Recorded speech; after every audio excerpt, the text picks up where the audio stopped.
Hello everyone, I'm Mike Langlois of the University of Buffalo School of Social Work. Welcome to the first installment of Social Work Tech Now. Social Work Tech Now is a multimedia series created to engage social work faculty and practitioners around increasing their use and understanding of emerging technologies. Put simply, this series seeks to answer the question, why does technology and innovation matter to social work? Over the next year, we will be bringing you a series of speakers and presentations which explore race, racism, and emerging technologies. We're off to a great beginning with the topic of tonight's webinar, what white people need to know about Black Twitter.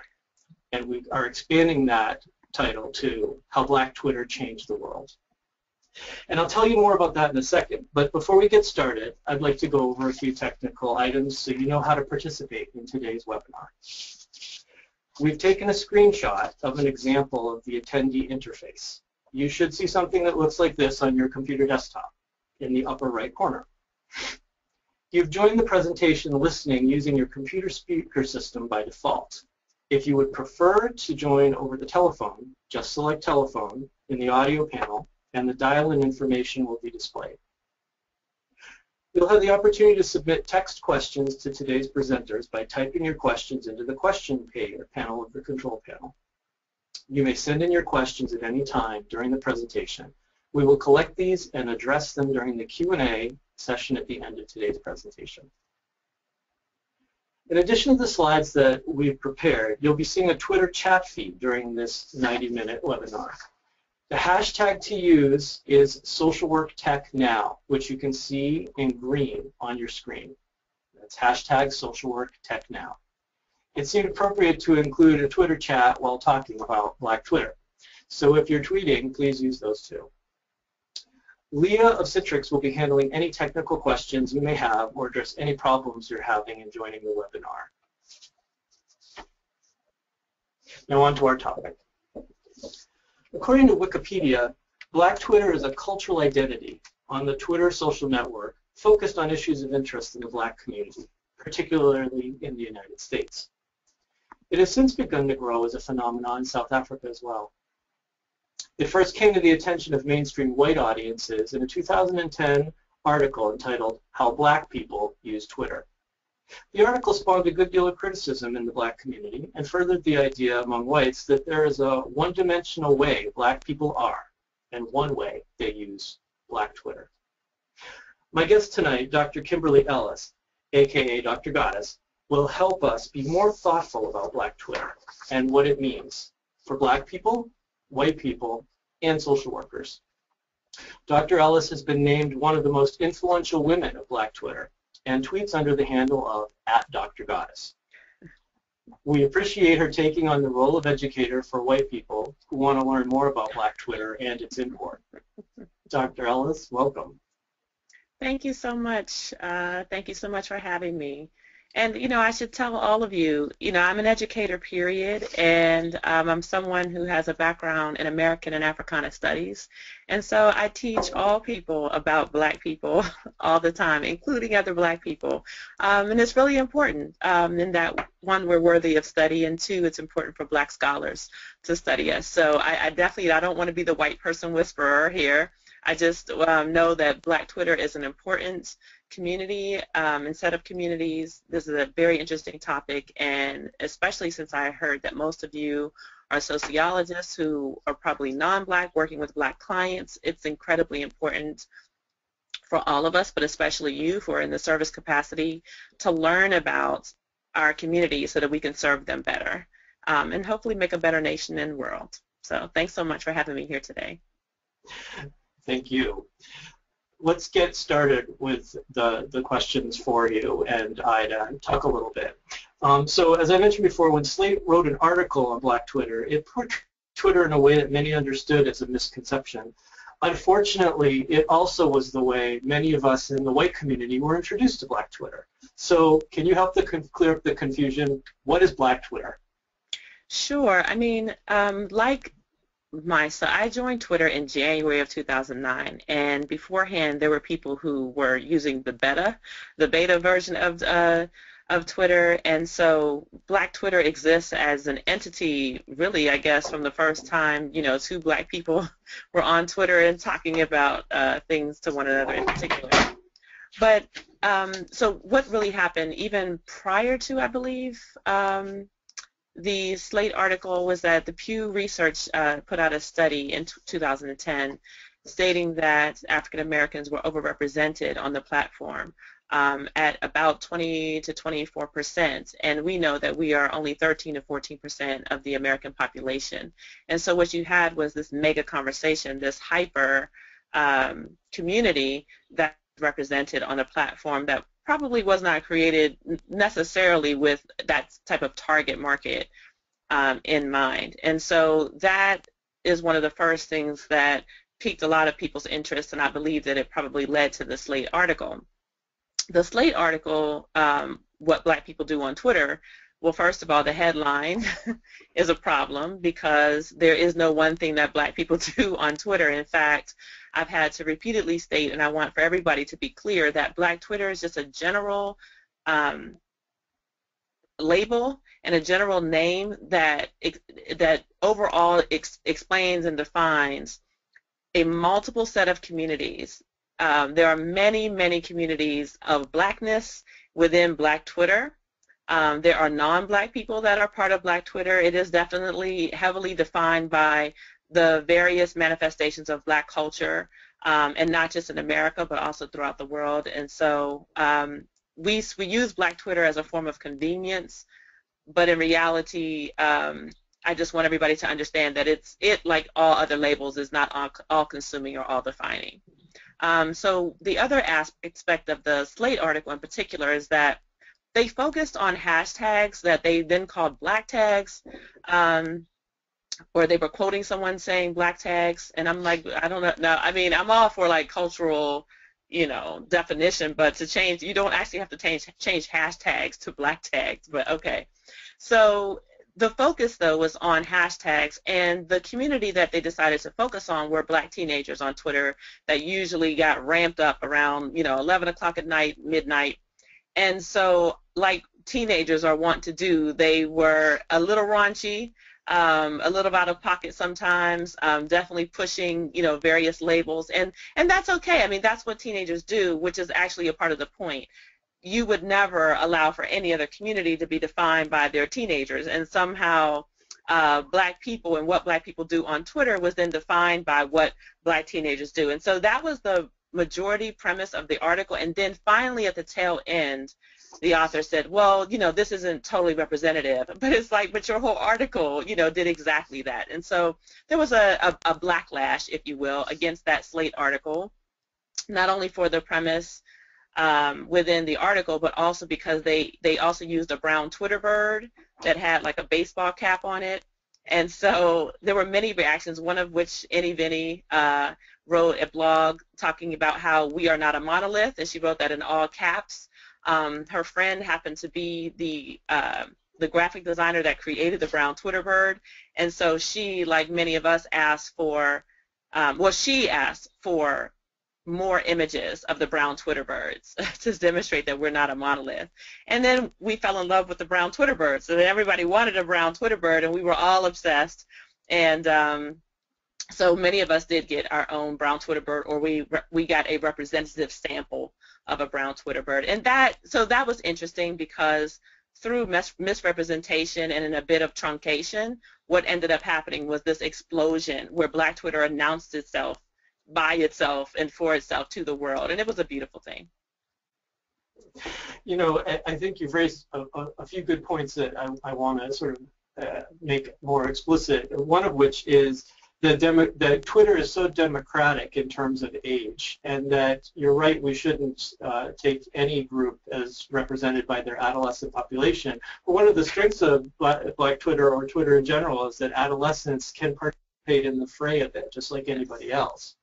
The other thing I think that we should not have been surprised by is the overrepresentation of Black people in a social media which has as Feminista Jones has sort of pointed out, some really interesting connections to the spiritual movement in terms of having to find ways that Black Twitter has its cultural roots in terms of getting a powerful message across large distances in short periods of time and making it accessible to cultures in a public space. So I think that it shouldn't necessarily have come as a surprise that this became very much a powerful part of the Black community. Yeah, I mean, I always felt that even in 2009 and 2010, one, I had not chosen to study Black Twitter as an entity. I was just a participant. And what I loved about it was I felt that we were having a conference every day with many different sessions. And I know there were other people that described it as having one of the salons that became really famous during the Harlem Renaissance, where, poets like Langston Hughes would commiserate with Zora Neale Hurston, who would be talking to Louis Armstrong. I mean, it was just all of this Black beauty and brilliance, in one place in this gathering space, and we didn't actually have to pay travel to be in communion with one another. So I want to be clear, and this is in particular for the sociologists here, is that one of the first and I think most important aspects of Black Twitter is that it was Black people in commune with each other. Which is not rare. The rare part is, I think, just the breadth and the depth of it. We commune all the time, like in church and the barbershops and the beauty shops and, restaurants and things like that. But this was like a worldwide conference, or salon from the Harlem Renaissance that we could enjoy every day. I think one of the things we've talked about in my work with students at the University of Buffalo is how one of the aspects of technology is that it collapses time and space, and the other is that it amplifies ideas and amplifies emotions, and so that just makes it so empowering to building communities and causing that sort of communing to happen over vast distances. So that's a great point. And we've talked a little about hashtags already, so let's bring it back to hashtags for a minute.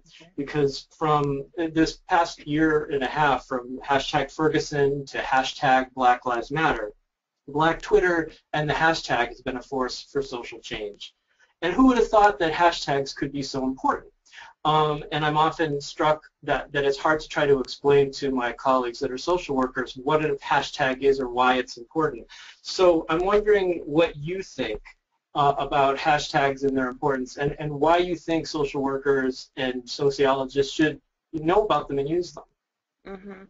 Yeah, hashtags are extremely important. Hashtags are definitely not just a Black thing, but hashtags are what I call community builders.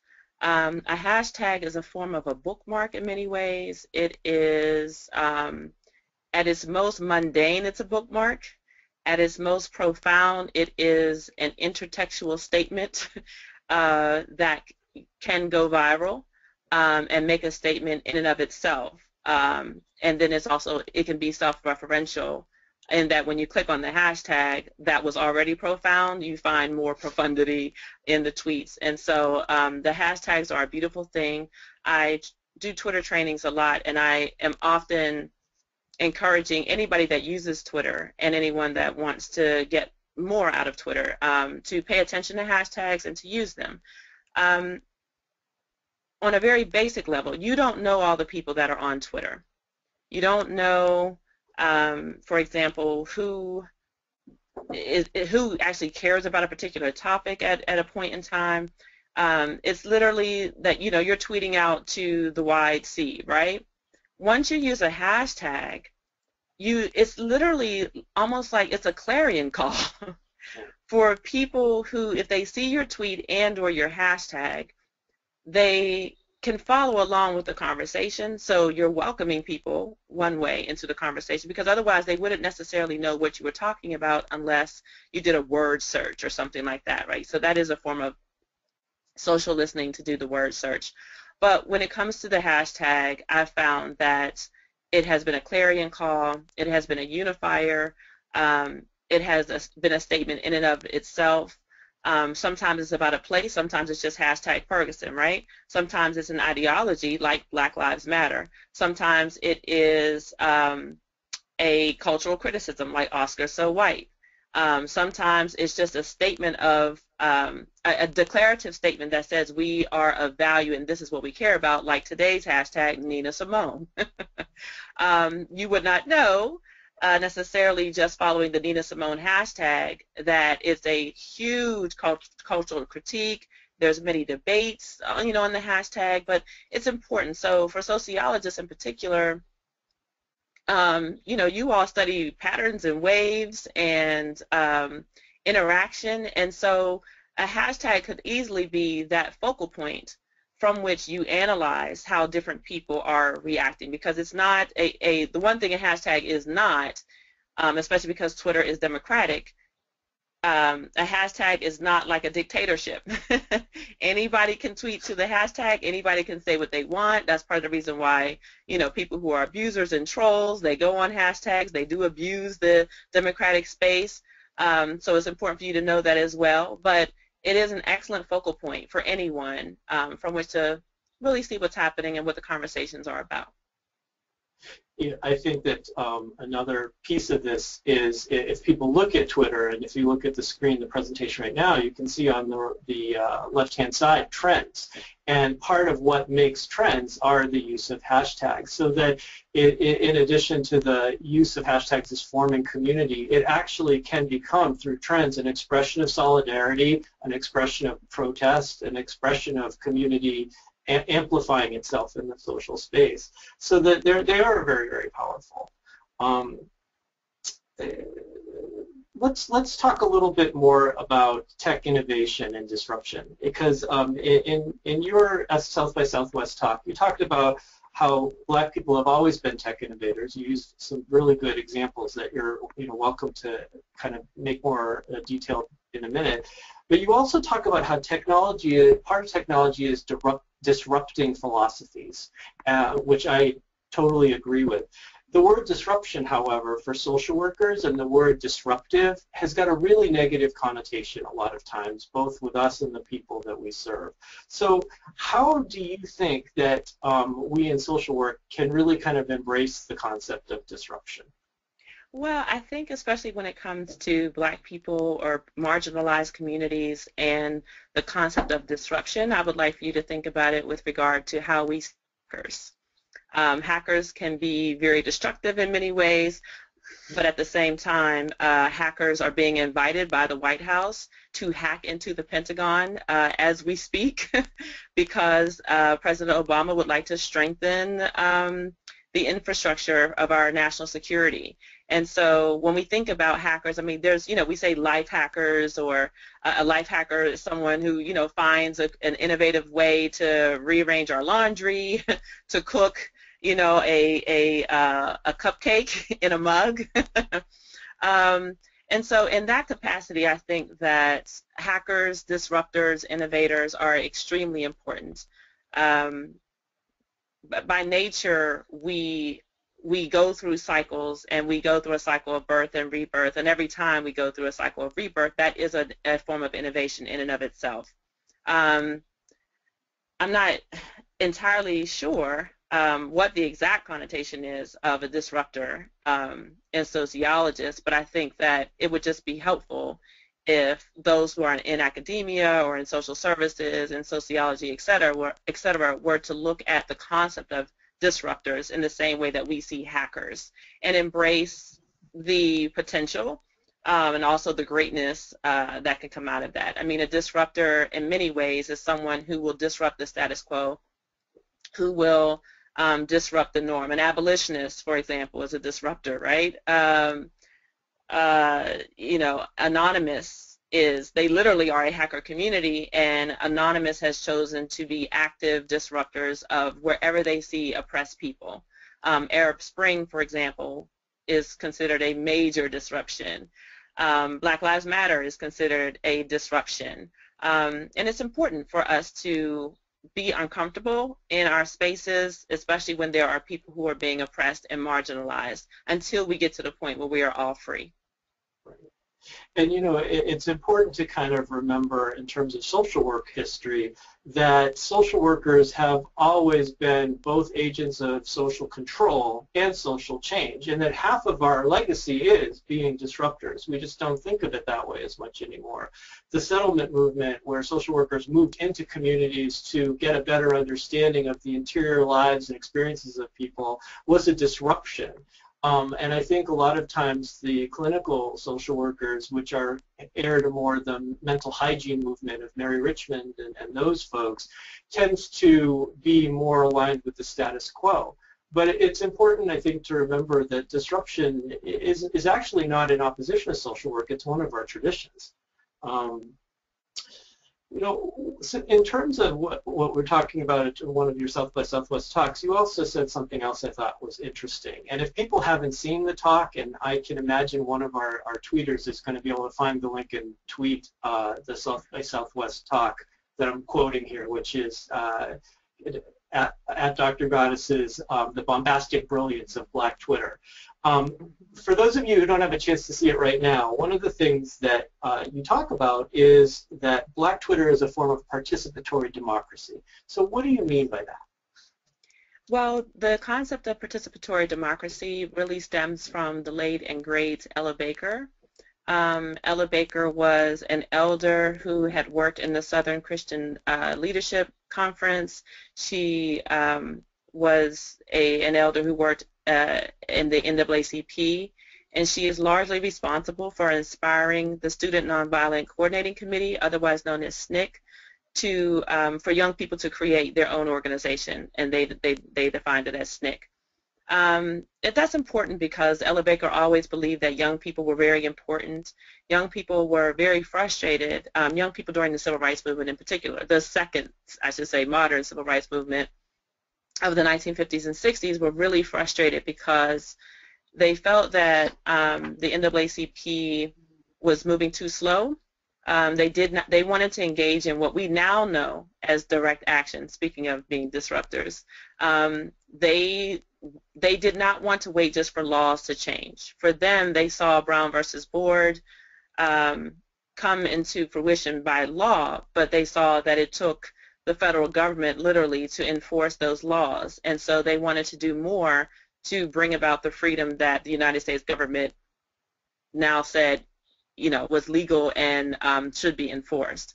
And so since they felt the NAACP was too slow, and they also didn't want to dress up all the time, they didn't want to look like they were going to church, they just wanted to be themselves.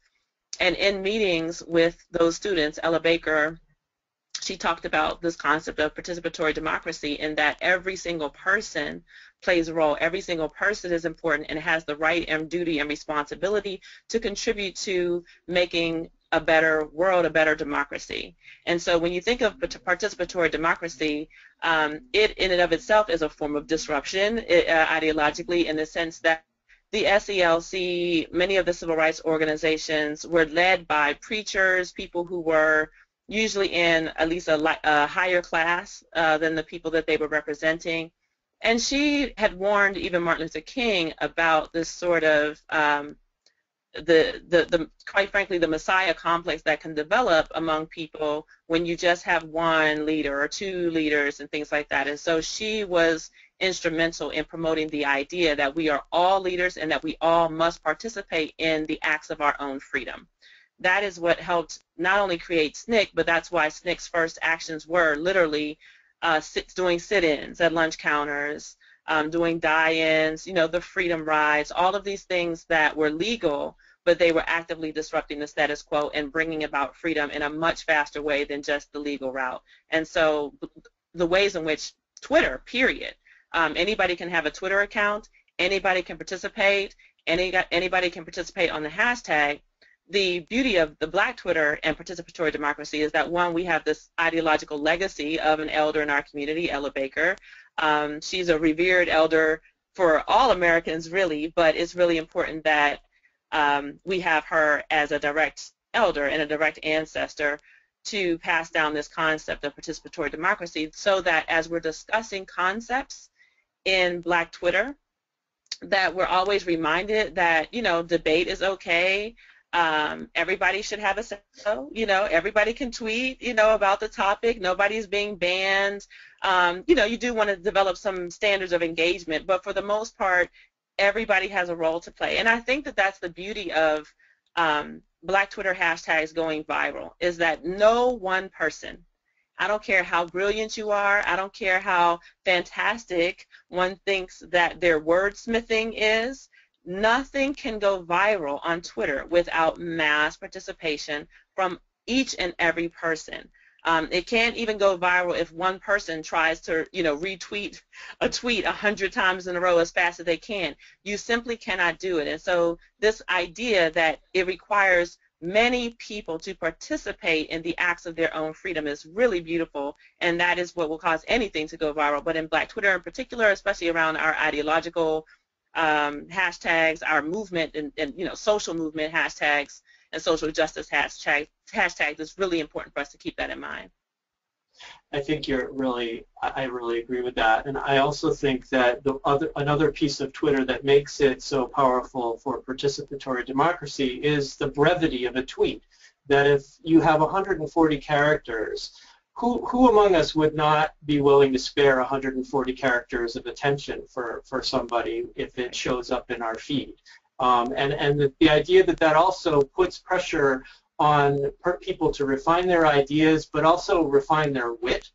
I think this is actually a really good place to talk about the power of wit. And if you think about the elections, and we're going to talk about it just for a second, but if you think about the elections that we're going through right now, if all of these people had to speak only in 140 characters, we would have a lot less malarkey and a lot more democracy. Yeah, I have to say, Twitter has trained me. I come from the academic world. We're wordy, we're like preachers. We're known for being long-winded, and I definitely don't. We as academics, we don't mean any offense, right? When we're going on about a topic, we've been socialized and encouraged to explain ourselves and talk about our theses and give 1, 2, 3, 4, 5 points of supporting evidence, and so Twitter has helped me. I used to be in Twitter jail all the time because I would tweet faster than was allowed during an hour. And it used to be that if you tweeted too much, Twitter, literally an algorithm would be triggered and you would be, we call it Twitter jail, but it just meant that you wouldn't be able to tweet for a while. So you had to sit and wait. And I used to tweet so much, and I'm not alone here, I just want everybody to know. But I used to tweet so much that I developed a in-jail Twitter account so that I could continue to tweet once my main account was placed in what we call Twizen, or Twitter prison. So, and then of course we had plenty of jokes about bail, and those jokes are a little harder now that we know all the problems with mass incarceration, but we had a lot of fun with that idea. But yeah, I totally agree. Mm-hmm. I think maybe twice or 3 times a year I do a tweet which has a 1 of 2 and 2 of 2, and if I get to where I'm thinking of doing 3 of 3, I know that I've become too wordy, and so I've actually started to police myself when it comes to Twitter, and I think that kind of underscores this idea that not two pieces. One is that anyone in a participatory democracy is capable of having a great idea. But that not every idea in a participatory democracy is a great idea, and that there's a tension there, and Twitter really helps us with that. Yes. All right, so let's talk about if there's any potential downside to Black Twitter, because one of the things I've wondered about is if using Black as a modifier risks buying into an already rampant implication that, in the United States at least, anything that is white is the default setting. So, is Black Twitter at risk of implying that Twitter, or is the default is white, or do you think it's different than that? I think that, I've told people there's Latino Twitter, there's Indian Twitter, there's Polish Twitter. And so, yes, in America, we have this peculiar institution and the peculiar expression of racism and white supremacy. So, of course, whiteness continues to posit itself as being universal and therefore the norm and the default. So that we're at risk of that at all times. But I think the beauty of Twitter being a very open platform, at least or mostly open platform, and having so many people around the world participate. I mean, literally, we're well above like 400 million people at this point. I love that you can see South Africa trend early in the morning here in the United States. You can see India trends. I like to like peek in myself and see what various communities are talking about. And so I see Black Twitter as just a cultural identifier. And I think that especially for those of us in America, we need to get beyond the black-white dichotomy. You know, that in of itself is a construct of white supremacy. And I just want us to see at least the communities on Twitter and in the world, quite frankly, to be more like a salad bowl, you know, and we are representative of our various communities, and we bring unique cultural discussion and traits, you know, most importantly, how we speak to one another. Everybody has language and signifiers that are important to their community. Sometimes we have cross-cultural exchanges. Sometimes we as Americans know phrases that are common to all of us, and we share in that. And then there's just literally various ways that we use phonemes and our own diction, those of us who are in Black Twitter, and I think it's probably the case for many other communities, but in particular on Black Twitter, we write the way we speak. So, you know, even though I have this doctorate and whatnot, I do not write like I'm writing my dissertation or an academic paper when I'm on Twitter. I use slang, I use, you know, hyphenated words, I write on Twitter the way that I speak, and most people do that. So in that sense, no, I don't think that Black Twitter, there's not a negative connotation in that sense. But I will tell you there is something that I'm concerned about with regard to Black Twitter, and that's just that Twitter is not a safe space.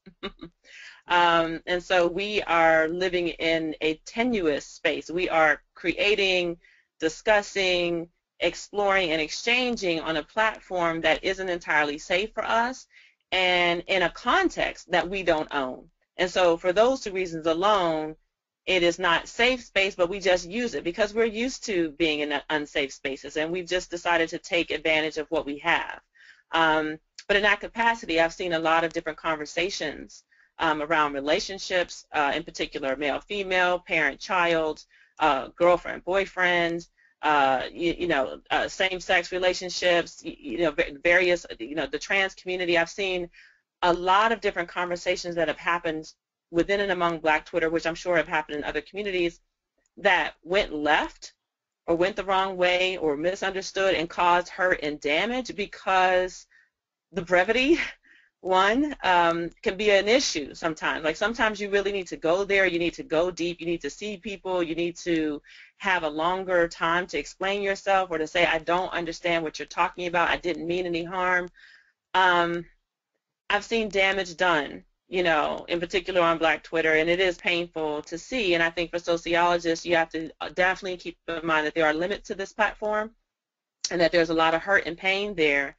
And like any social media platform, you all as experts are needed.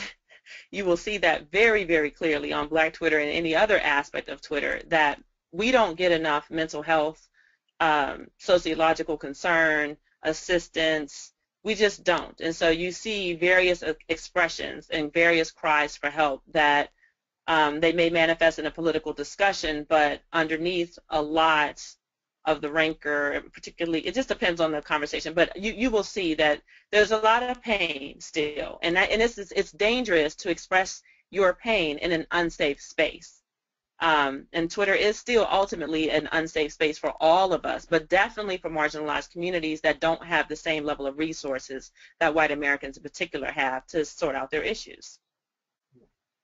One of the things that you and I spoke about earlier, Kim, when we kind of were talking a little about this topic, it was really eye-opening for me because I think I was approaching it from a place of privilege, but also, trying to be respectful and imagining myself as not being welcome in terms of lurking on Black Twitter and looking at what people were saying. And you made a really good point, which you're sort of alluding to now when you're talking about the pain, the incredible pain sometimes people feel, but that you made then, which was that we as white Americans often have no sense that Black people have a psychological interior, that we don't necessarily have any exposure to the inner world of black men and women. And that Twitter, in all of its robustness, actually gives us an opportunity to glimpse into that interiority. I thought what you had to say was interesting. I wondered if you could talk a little more about it today. Sure. I mean, first of all, I'm the niece of a famous playwright, August Wilson, and I grew up seeing the interiority of black life put on display as black art, and primarily for black people that other people were able to enjoy. And that's in many ways how I see Twitter and even the white gaze upon Twitter. I mean, the idea, Cornel West talked about this a lot, that, the white normative gaze, right? And it says that white people's experiences, particularly those in America, that's the norm. And so the way marginalized people and people of color do not want to be subject to the white gaze because they feel as though white people do not truly understand their experiences. They don't understand their, the intersectionality, the way that class and race and gender and sexuality, intersect in their lives. They're wary of judgment. They believe, and rightly so, that white America's gaze and judgments and assessments are coming from a place of privilege and willful blindness, if you will, and quite frankly, in many ways a place of just general white supremacy. And so we're dealing with mass incarceration and criminal justice reform and poor criminal justice reform because the white gaze has decided, okay, if you smoke marijuana, you need to go to jail, we need to pat people down, you need to have stop and frisk in New York. And then when we decide we're going to switch it up, all of a sudden, young white people cannot be arrested and they can benefit from marijuana being legal. And this was the same substance. I mean, it's always like that immediate switch in what white America decides is okay or not okay at a given time, and it may or may not be fair. And so definitely when it comes to Twitter, Black Twitter, they do not like to be studied. I have experienced that, as well as other scholars like Meredith Clark and Sherry Williams, Dana Payne. We've all experienced a backlash because we chose to study Black Twitter in various ways. I think we've all moved on from that, thankfully. But I get it. I understood it. And it's partly because, hey, I don't want you putting me on display so that white people can mistreat me, because that's what's going to happen. They're not going to understand my story. They're going to misinterpret, one thing that I say. They're going to make my mistakes, allow my mistakes to define the wholeness of who I am. They're not going to let me rehabilitate. I'm not a white man. I don't get 9 lives, for example. I'm not Brian Williams. I don't get to lie on television and then be brought back, to the job. I'm not Elliot Spitzer. I don't get a chance to be with prostitutes, lie about them and then get an even better job than the one that I had, right? So there is a double standard, and Black people and Black Twitter, they don't like to be, judged. They don't want the white gaze, and that is definitely something that sociologists will have to keep in mind as they're exploring Black Twitter. And, at the same time, you talked with me, we talked also about my looking at the Oscars, and I did my homework, I looked, and it actually, we're going to go there now. Because one of the things that I was struck by were the skits throughout the Oscars, especially the skit where it had Black actors jumping into different parts of movies. And what I thought was really interesting was we were watching what I kind of interpret as 3 of the only interiorities that white liberals can tolerate imagining about Black people, either being resigned to their fate like Whoopi Goldberg, or being trapped in outer space like Chris Rock, or being angry and hostile. Like, it seemed like those are the only interiors that white liberals really conceptualize. And my experience as a therapist when I've actually talked with people of color is, yes, sometimes there's rage and sometimes there's frustration, but sometimes there's tremendous sadness and shame and hopelessness and resilience and joy, and that there are so many interiors we're not looking at. Yeah, and we live with all of them. That's, part of our intersectionality. We absolutely live with all of them. And I would encourage all of us, I mean, we all have to do this, but especially if you're servicing the Black community, I mean, you have to learn about the interiority of Black life, and you can do that. And I wouldn't even say, you know, gazing upon Black Twitter without context is okay. I would say, you know, certainly, I mean, you're free to do whatever you want, but gaze upon Black Twitter and read Black literature and go see Black theater and see Black film that other Black people say is really good, and that other Black people say is important to them and to our stories. Let's see, there was something else that you said that I wanted to respond to. I may be going blank at the moment, sorry. But yeah, I mean, yeah. So a few points that I want to make about Hollywood, which I think is extremely important for everybody to keep in mind. Hollywood, at its core and at its base, has always been a racist and white supremacist enterprise. Hollywood was created literally to further American colonialism, to justify American slavery, and to, I mean, all Hollywood did was to be innovative and technologize the stories from cartoons, the minstrel shows. You know, minstrelsy is America's first national popular form of entertainment. So just keep that in mind, that literally on the backs of Black people who were enslaved in this country, minstrelsy, white people were entertained by the misrepresentation of Black people throughout America, but largely in the South. So, I mean, T.D. Rice he was a white actor who was actually down on his luck, which is so typical. This is so typical. But he was down on his luck, and he saw a physically challenged Black man hobbling, and he had, you know, he was poor. He had tattered clothing and whatnot. And T.D. Rice decided to imitate this physically challenged Black man who was enslaved also, and put on tattered clothing, you know, matted up his hair and put on blackface, and decided to sing and act the way that he saw this physically challenged Black man acting. And he became a superstar. So that is the premise upon which Hollywood is based.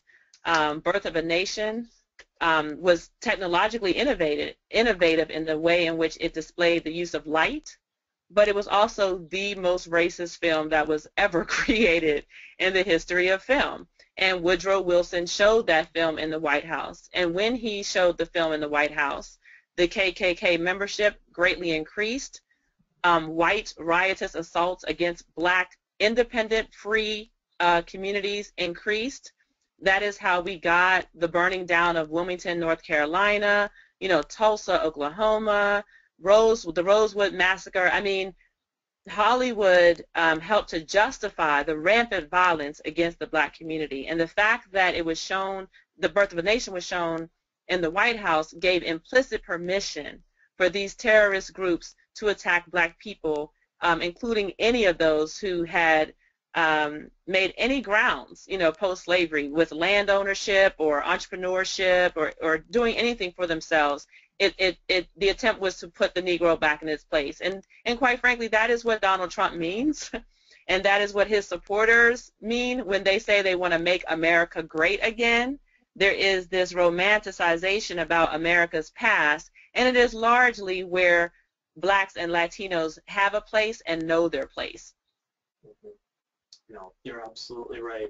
And, you know, I think we've talked about the danger of the white gaze, both in terms of the Oscars, and we're going to go back to Twitter now, although we could probably spend a lot more time talking about the Oscars. And Trump is a good segue because, in fact, he can communicate so effectively in tweets. And part of what we're seeing is a conflation of reality television, the sort of racism from Hollywood, and now it's dripping into the political process in a very concerning way where, you know, a presidential candidate cannot disavow themselves from the KKK, and their base of voters is not decreasing. So if the white gaze is something that Black Twitter does reject, how do our social workers who may be white working with patients of color, how do they benefit from Twitter and participate in it in a way that isn't going to just be the white gaze, that is going to be respectful and ultimately benefit the people we serve? Mm-hmm. Well, some of the ways that I think a white sociologist could benefit from Black Twitter is that social listening is a beautiful thing.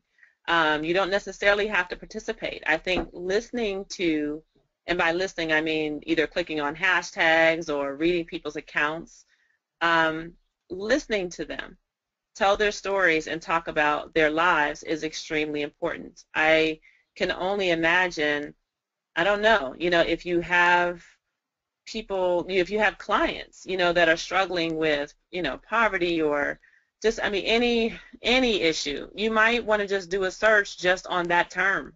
And if you see Black people tweeting about it, read what they have to say. It can only, I see it as being more helpful than harmful. And it's largely because we still live in segregated America. We don't talk to each other enough. We don't see each other enough. We know how to party sometimes, and we participate in sports to a certain extent.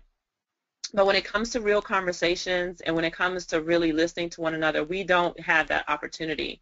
And I think that, quite frankly, because we're talking about white people who are in positions of power who have to serve Black people who are largely not in positions of power, you need to do a lot more listening, and just think about your reactions. There's a what is it? Yelp Cares is a really popular hashtag right now, which it's not out of like Black Twitter, but I think it's a Latina woman who wrote about being a single mother and getting fired by Yelp, even though she had made, I guess, on average like $16,000 to $19,000 per month in the 60 days that she was there, and then she had missed some days. She's had some trouble as a single parent, but I found even the reactions to her to be very interesting, because some people said, well, you knew that Yelp was not going to pay you enough once you got it. You moved to the most expensive place in America, and now you knew that you weren't going to get paid enough. You admit that your family has been helping you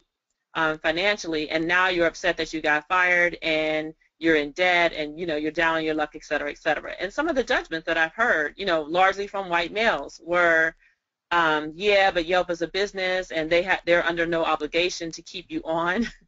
And I thought it was interesting. One idea, I could go on and on about this one, but one thing in particular that I thought was interesting is that people kept asking her, why would you do that? Why would you move there? Why would you thus and so? And I'm thinking, first of all, Silicon Valley is less than 1% people of color.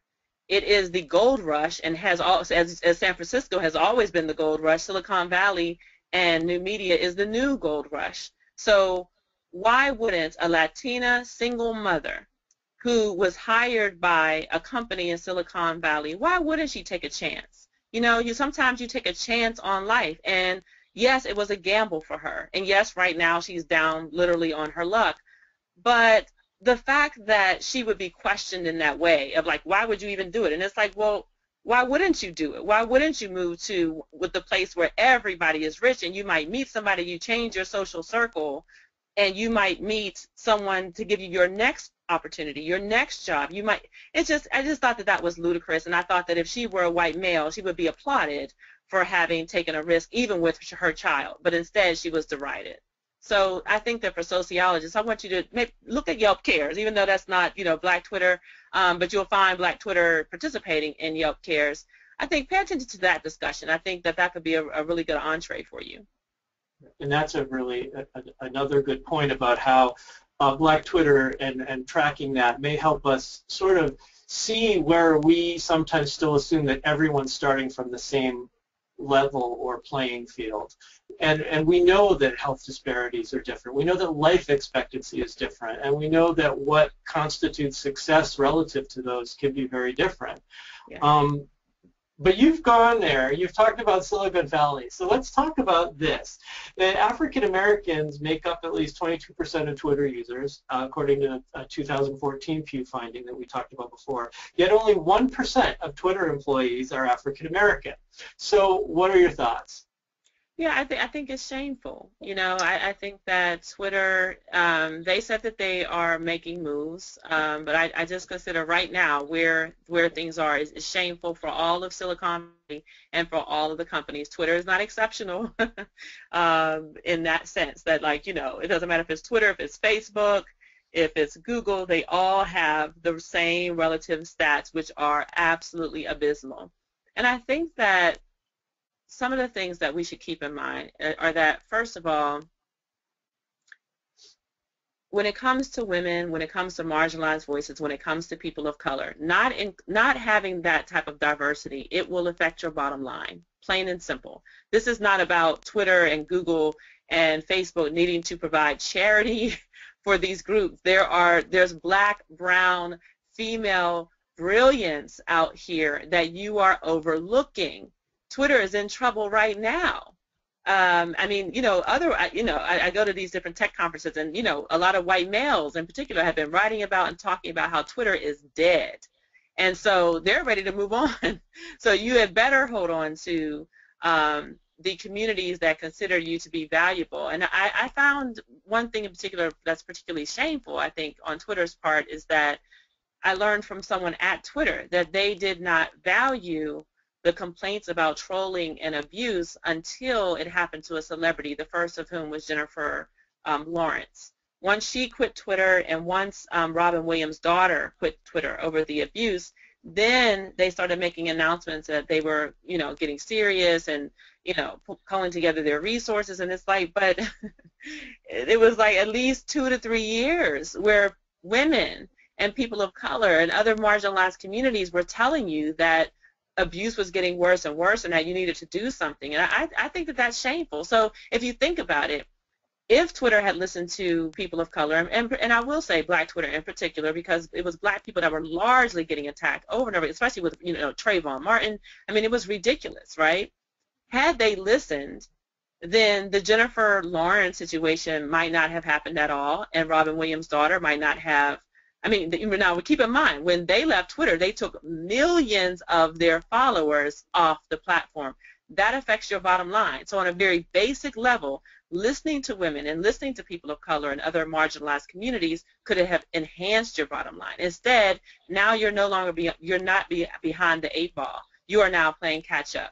So I feel like that's a classic example. Oftentimes when I talk about diversity in these companies, people think that, you know, I'm saying, well, you should hire them simply because they use the platform. I mean, well, that is a very good reason. I mean, your users, there's a thing called user engagement and user experience, and so yes, you want your users to tell you how best to use your platform. But even outside of that, it's not a charity case. It is that you are overlooking the brilliance that people have to offer your company. So I've contacted Twitter over, it's just. We'll see. I just talked to another person from Twitter. I was a participant at the Democratic National Committee's Digital Boot Camp, which was awesome. And we had a panel where a lot of different social media platforms, they all showed up: Facebook, Instagram, Snapchat, Medium, YouTube, Twitter. And I just flat out asked them, you know, what are all of you doing in terms of your companies? What are you doing to make sure that your company and staff better reflects the users that you have? They all said they're working on it, so we'll see. But I'm hoping that those stats change, and it will change for the better of everybody, I think. You know, and I think it's really important that you've talked about the sort of pragmatic part of it and the business part of it, but the other part that I really want my colleagues to be aware of that concerned me when I heard this flurry of especially white men talking about how Twitter is dead, is that it reminded me of Flint, Michigan, and I told you this before, that we have this way of using Twitter is dead or Flint is dead as shorthand for white people don't live there anymore. And the fact that Twitter is still extremely vibrant and it's got a lot of people that are still using it robustly, I think parallels a lot of ways that we tend to think that if only black people are in certain spaces, then that means those spaces are dying. And that sort of attitude is, I think, very pernicious, and it's something our colleagues need to be aware of, that whether it's a real neighborhood or a virtual neighborhood, if you start thinking in terms of a neighborhood dying when white people leave, What are you saying about the population that still lives there? Mm-hmm. So I'm looking at our time, and we're getting close to 7 o'clock. And what that means is we want to move to our Q&A so that our webinar attendees have a chance to begin to give us questions. Before we move to our Q&A, though, what I'd like us to do is take a brief poll. So those of you that are at the webinar this evening, there's a brief poll, and that is basically, how did you find out about this webinar? So when you have a chance, please take a look at that poll. And at that point, we're going to go into questions. So, Leah, you're going to be handling the questions. Can you start us off? Absolutely. I think we're going to start off with the poll. So I've got that open here. So if everybody could go ahead and take a moment to submit your answers, you can use this voting tool.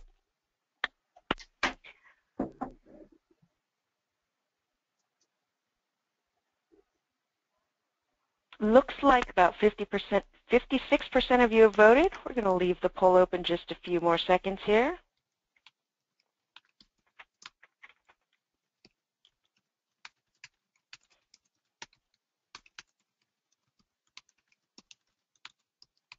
At about 83%.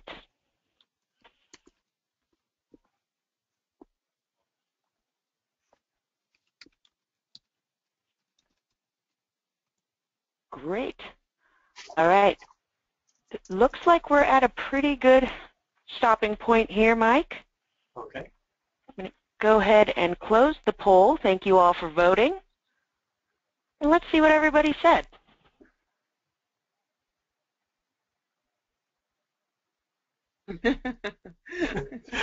Yay, Twitter.me goddess, yay!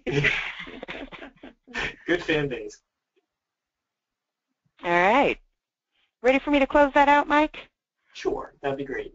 All right. Okay. So what are some questions that came up, Leah? Thank you, Mike. So, as a reminder, you can all still submit your questions to the questions pane in your attendee control panel, and we'll start taking questions in the meantime to give you an opportunity to type those out. Our first question is from Dorlee, who would like to know, which films, literature does Dr. Goddess recommend that we read to further educate ourselves about the interiority of blacks? Excellent question. I would start off with The Souls of Black Folk by W.E.B. Du Bois. That is a seminal text, and one of the reasons, well, first, this is perfect because Du Bois was a sociologist family, so this is right in your field. He also wrote The Philadelphia Negro, so especially for you sociologists, I think that you would really love that. But The Souls of Black Folk is really important because he talks about the concept of two-ness. And he says that for the American Negro, that one is always at war with oneself, both American and Negro, and that we develop what he called two-ness and a second self.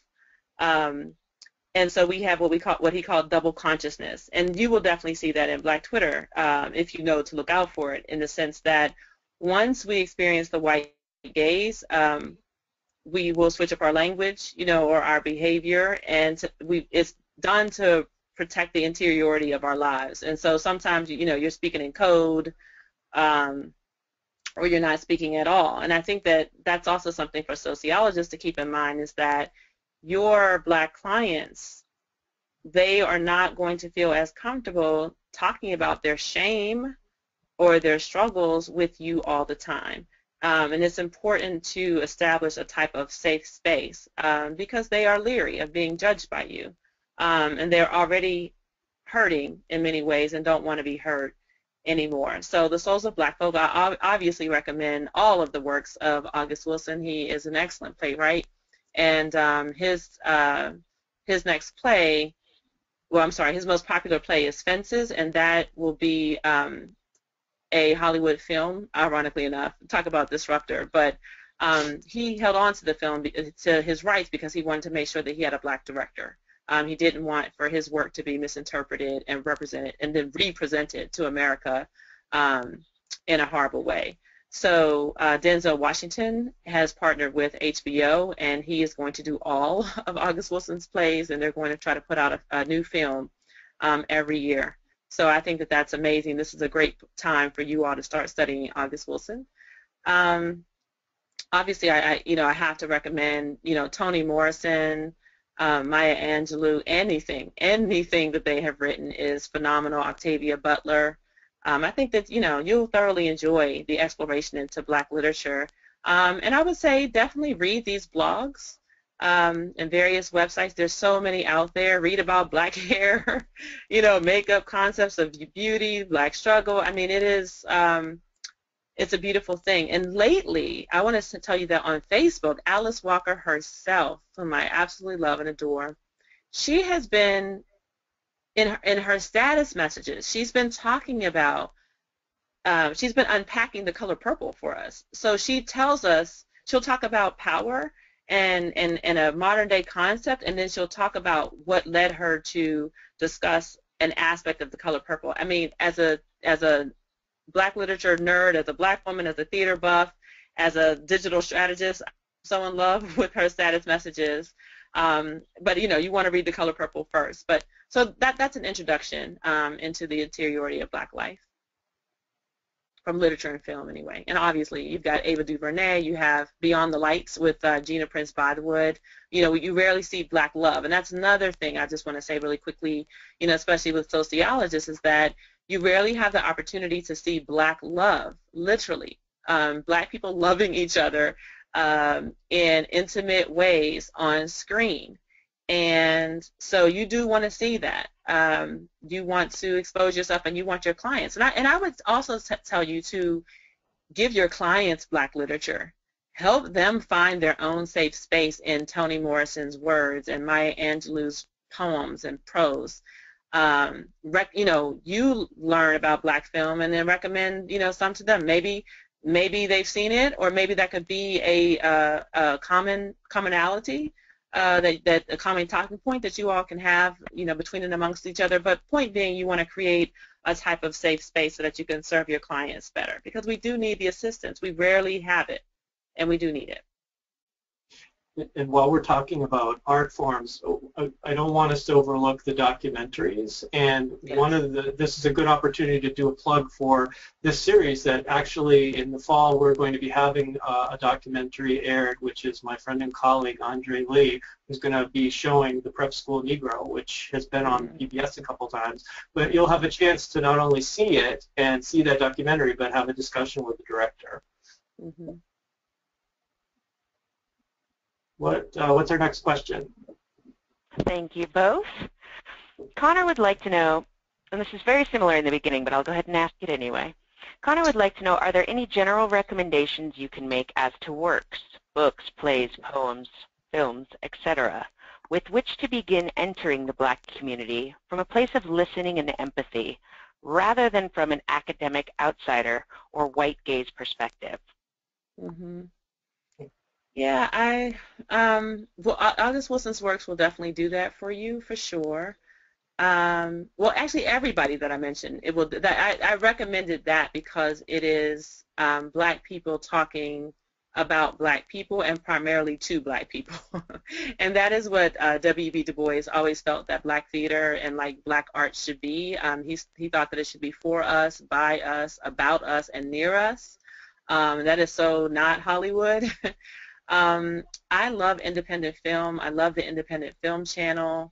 I love Sundance and PBS Independent Lens. The Panther doc, for example, I'm sure that many of you all have heard of the uproar about Beyonce, doing a salute to the Black Panthers at the Super Bowl, and people majorly erroneously equating the Black Panther Party with the KKK. Nothing could be further from the truth. In fact, the Black Panther Party encouraged every ethnicity to embrace democracy for their community. So because of the Black Panther Party, you had white students at Berkeley who created the Students for a Democratic Society. You had Asian American students who created the Yellow Peril.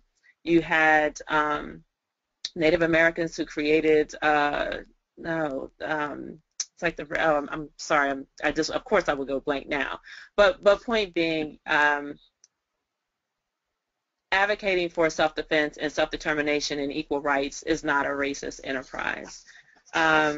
So yeah, I would say start there. And I think that there's a Ida B. Wells. Why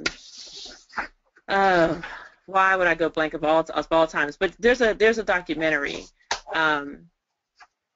about Ida B. Wells, and I think that can help sociologists in particular understand our protest politics and our activism. And that's from the early civil rights movement. Ida B. Wells, she actually grew up during Reconstruction in the 1870s and 80s. So you want to learn about her. She's one of our heroes, and I think that would be an excellent place to start, especially to understand like Black Lives Matter and our various protest politics. Thank you. All right, ready for another question? Yes. We are. Fantastic. In addition to Black Twitter, what are some good sources for news and media about Black culture and life from Black people? I've noticed friends sharing Huffington Post's Black Voices more. Is that generally considered a good source? What else could I be reading to help me be informed and understand? Oh, I recommend the Black Press in many different ways. There's all sorts of wonderful places to go. The Root is an excellent place. Ebony Magazine, Essence, For Harriet. I absolutely love the blog For Harriet. For Harriet is unapologetically for and about Black women. Oh, there's so many. Let's see. I don't want to, once I start naming people, they say, well, you didn't name me. And I'm like, I'm sorry. Blavity. I absolutely love. Blavity is for millennials. It's Blavity. And they are hysterical and very innovative. Let's see. And yeah, Huffington Post, Black Voices is okay. I mean, what I like is that I prefer the pieces that are written by and for Black people. I love Color Lines. Akiba Solomon is an excellent writer there. I love Mike. I love Darnell Moore's work on Mike. He has a series called The Movement, which is awesome. Medium is a platform, but Medium is growing to be a wonderful platform where you can read people's first-person experiences. And I really like that because Medium was created I shouldn't say solely, but Medium was created largely to be a troll-free place where conversation can actually happen. And I have to say that I'm sure that Medium was created partly because Twitter could not control its abusive members. And so I can't say specifically like, oh yeah, you want to follow this person and that person on Medium, but I would say if you just go to Medium, you will find some great Black voices to follow. And so I hope that's just a sample, and I hope that'll be helpful.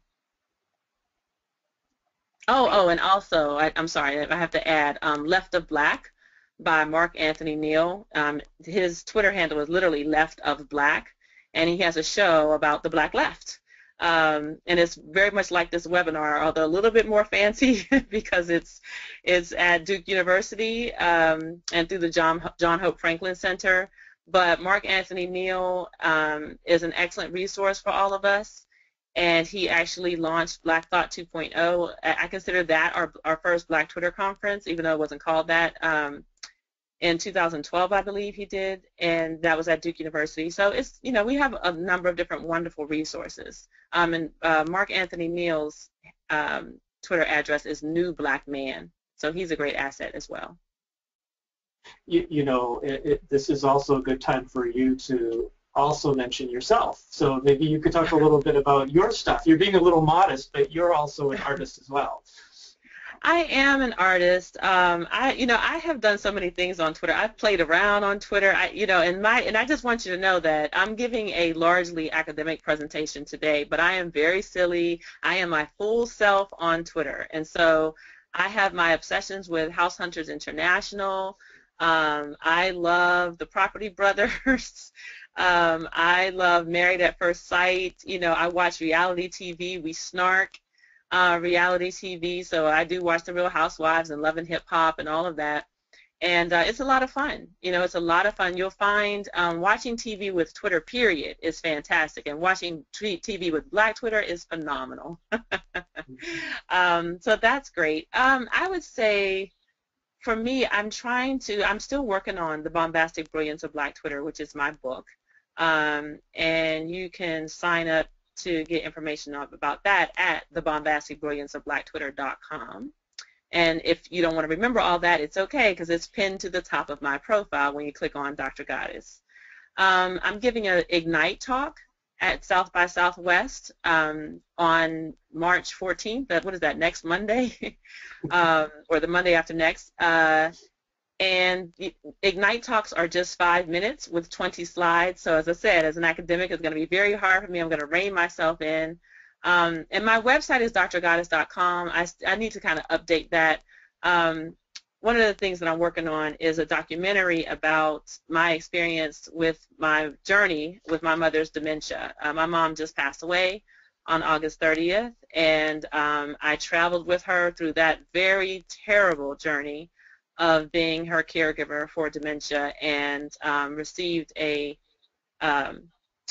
fellowship to make that a documentary. So my documentary is called You're Beautiful to Me.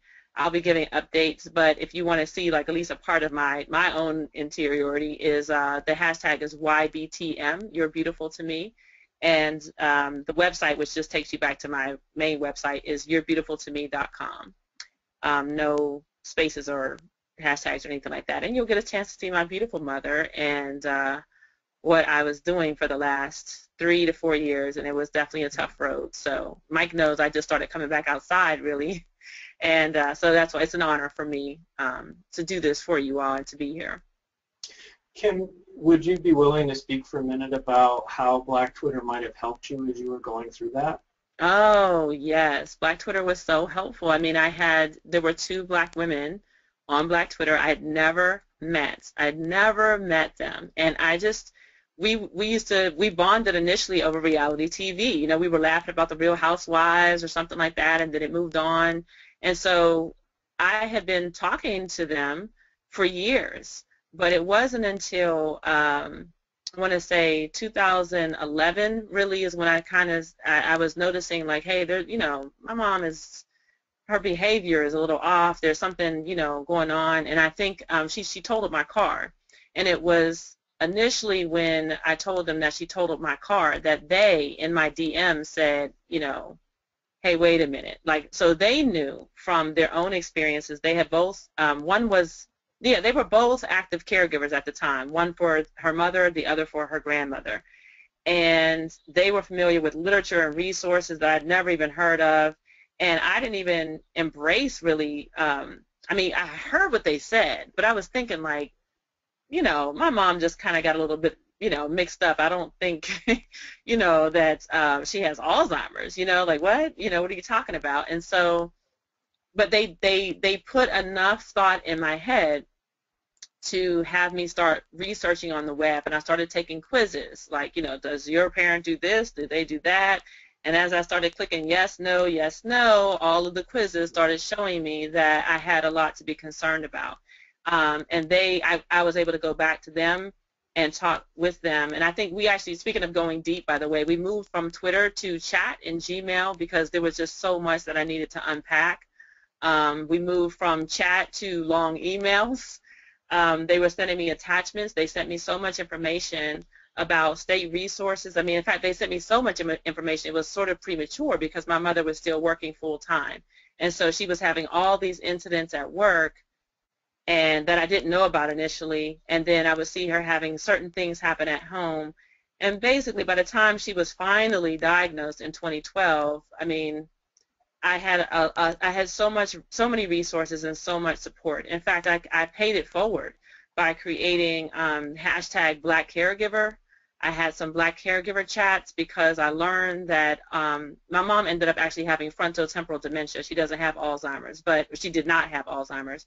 But I learned that, that there's Alzheimer's and, there were, 13 to 12 other related dementias. I didn't know anything about that. And I learned that when it comes to dementia in the Black community, there's usually encounters a late diagnosis. That happened with me. There was nothing, my PhD and my brother's law degree did not protect me or him or my mother from a late diagnosis, and that really, really hurts my feelings also, because I fight for people all the time. You know, I'm an organizer, I'm an activist, and I could not protect my mother from the perils of the healthcare system in many ways. I mean, I did my best, but ultimately we could not do that. So it was a lot, but I'm really, really thankful for those two Black women and for all of the people that helped out. I mean, I had so much empathy. You'll see on the You're Beautiful to Me hashtag, YBTM, people with their outpouring of support, their love. I'm overwhelmed by it. You know, I had some hard experiences on Twitter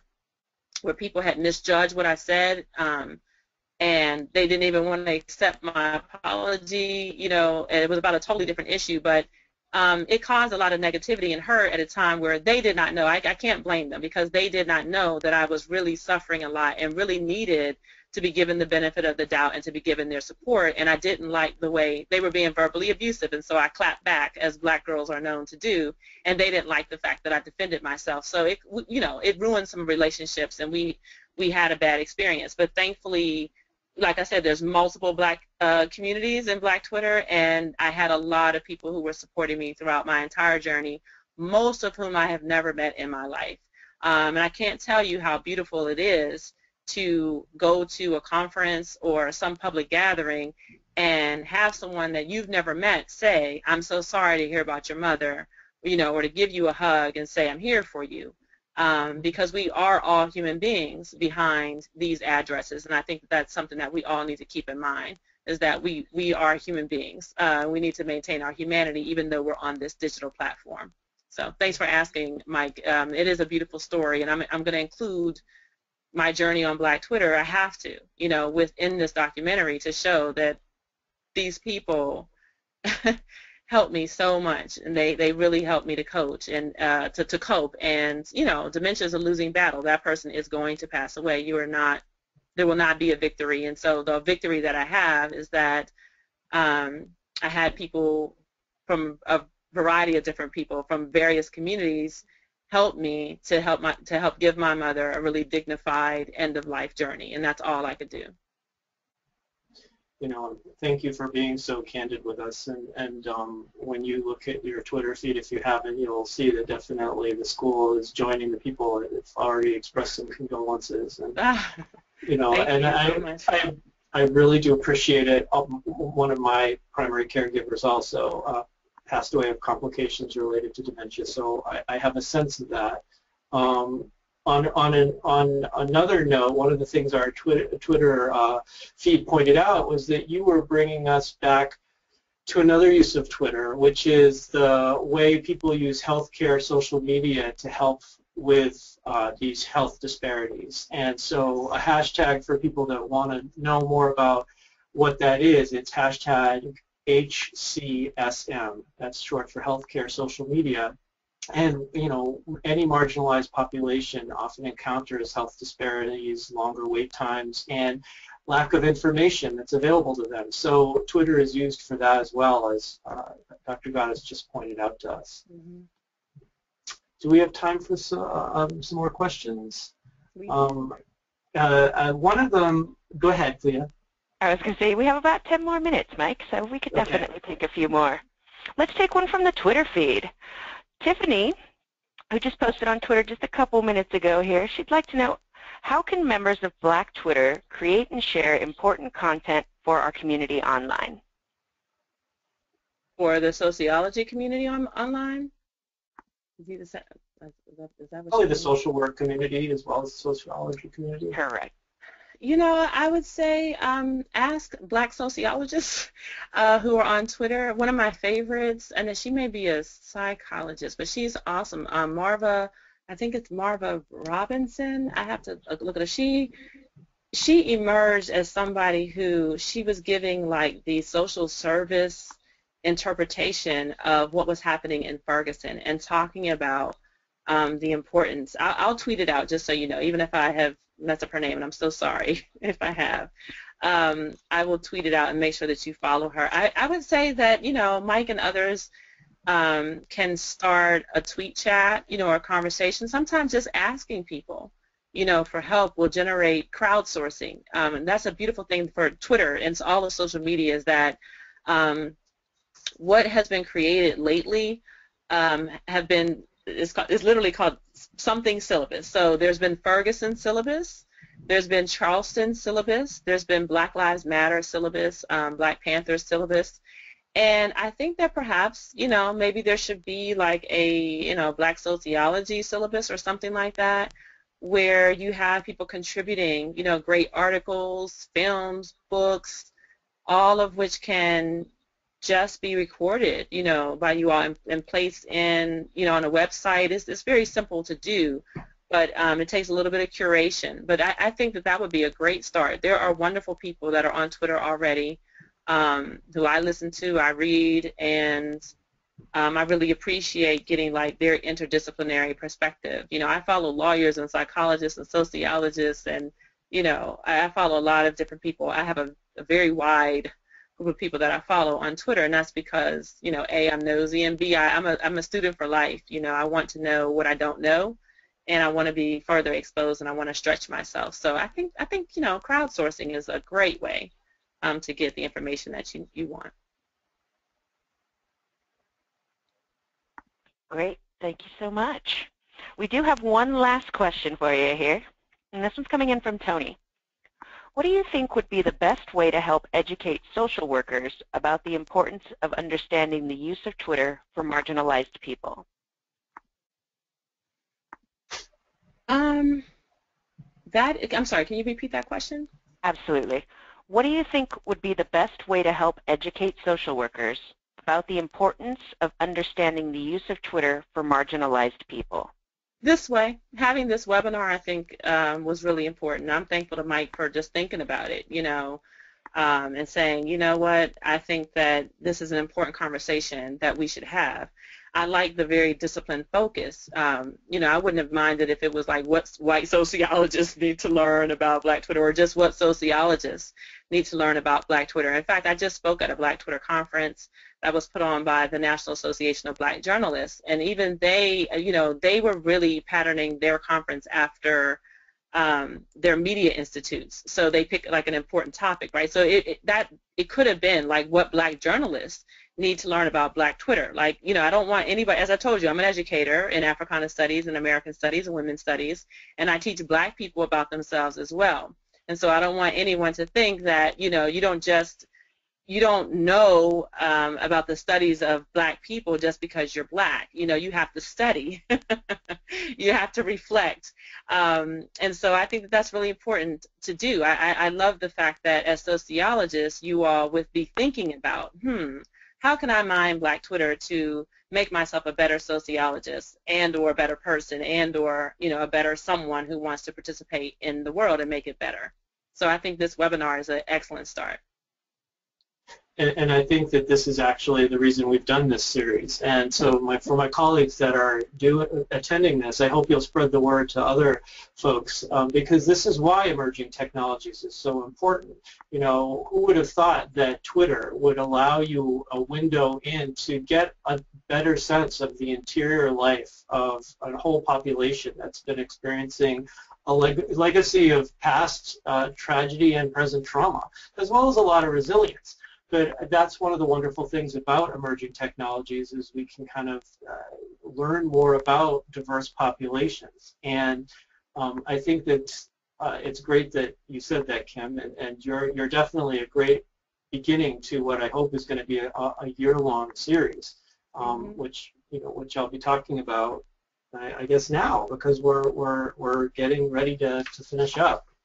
And I wanted to say one thing about just in terms of communities. I want, especially for those of you who are sociologists, look at the ways in which women, period, are treated on Twitter, because there's a whole controversy that I would say is largely I want to say maybe like white and Asian controversy around Gamergate, where a lot of white women were being abused by white men online, on Twitter in particular, over questions that they had about, the normativity of gaming and the erasure and exclusion of women, or the truncation of women, the objectification of women's bodies, even in gaming, right?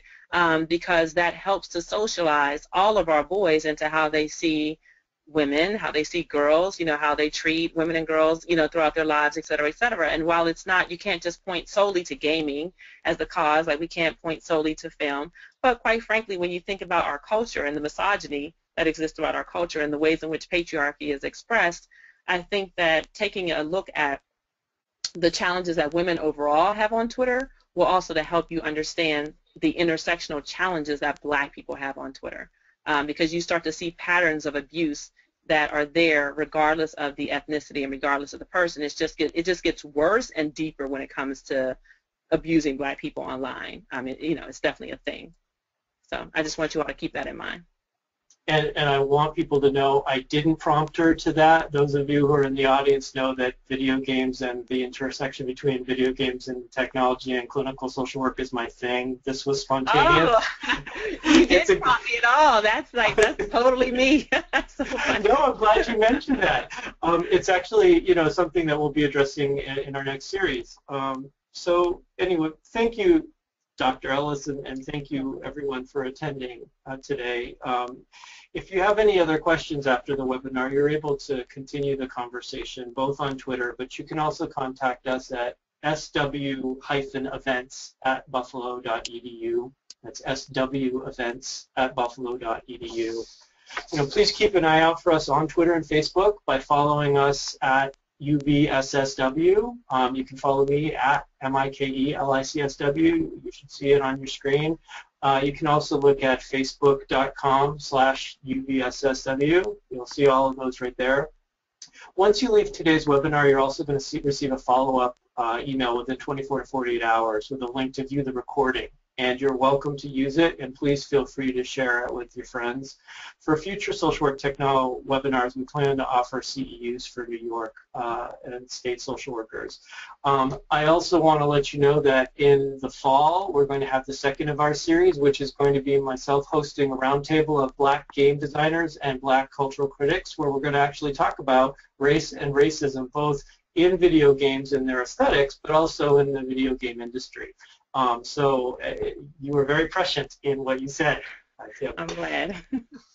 So I'd like to thank the UB community, especially the generous support of Dean Smith, as well as the many people that helped us here. Tony Guzman, who helped with the technological support that you didn't see. Patricia Shelley, who helped with the social media and getting the PR out. As well as Hillary Weaver, who is the head of our diversity initiatives and made sure this fit in with our general programming. And also to you, the students and faculty who attended from UB, as well as the friends and donors that helped make programming like this possible. We're really very much appreciating the fact that you helped us with this, as well as your time and attention. So I hope you have a great rest of the evening, and we'll see you soon with our next installment.